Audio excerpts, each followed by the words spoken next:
বন্ধুরা, আমরা প্রায় রাস্তাঘাটে বিভিন্ন জায়গায় যখন বেরোই তখন দেখি মানুষ রিক্সা চালকের সাথে খুব খারাপ ব্যবহার করছে, অটো চালকের সাথে খুব খারাপ ব্যবহার করছে।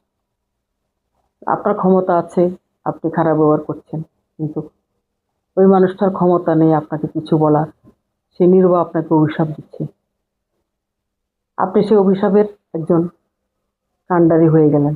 তাই চলার পথে কখনো গরিব দুঃখী, রিক্সা চালক, অটো চালক, সিএনজি চালক, যেই হোক, সবার সাথে একটু ভালো ব্যবহার করবেন, যাতে আপনি মরে যাওয়ার পরেও মানুষ মনে রাখে যে একটা মানুষ ছিল, আমাদেরকে অনেক সম্মান করত।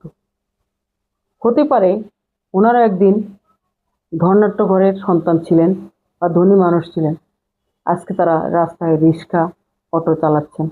তাই বলে তারা কি মানুষ নয়? তাদেরকে একটু সম্মানের চোখে দেখবেন।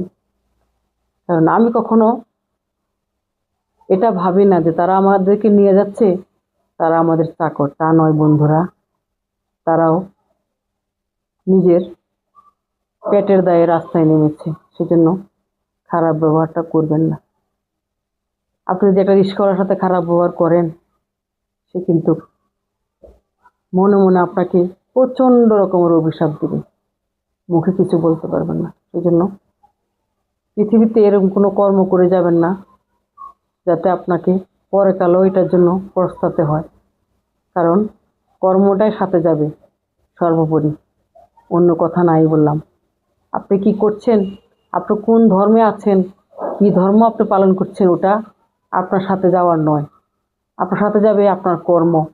পৃথিবীতে কি কাজ করে এলেন, কেন পৃথিবীতে গেলেন, কি জন্য আপনাকে ঈশ্বর বা সৃষ্টিকর্তা পৃথিবীতে পাঠিয়েছেন মানুষ বানিয়ে, সেই মানব রহস্য খুঁজে বের করবেন।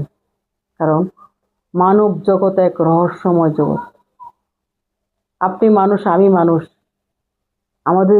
আমাদের ভিতরে আত্মা আছে, কিন্তু ওই কুকুরটার ভিতরে আত্মা আছে, ওই রিক্সা চালকের ভিতরে একটা আত্মা আছে, ওই সিএনজি চালকের মধ্যে আত্মা আছে। কারণ সৃষ্টির সেরা জীব মানুষ। এটা রহস্য খুঁজে বের করবেন। এটা কেন আপনাকে মানুষ বানিয়ে দুনিয়াতে পাঠিয়েছে, একমাত্র আপনি ভালো কর্ম করার জন্যই আপনাকে সৃষ্টিকর্তা এই পৃথিবীতে পাঠিয়ে দেখছেন আপনি কি করছেন। সব কিছুই লেখা হচ্ছে জীবন খাতার ডায়েরিতে। খারাপ করলে খারাপ হবে,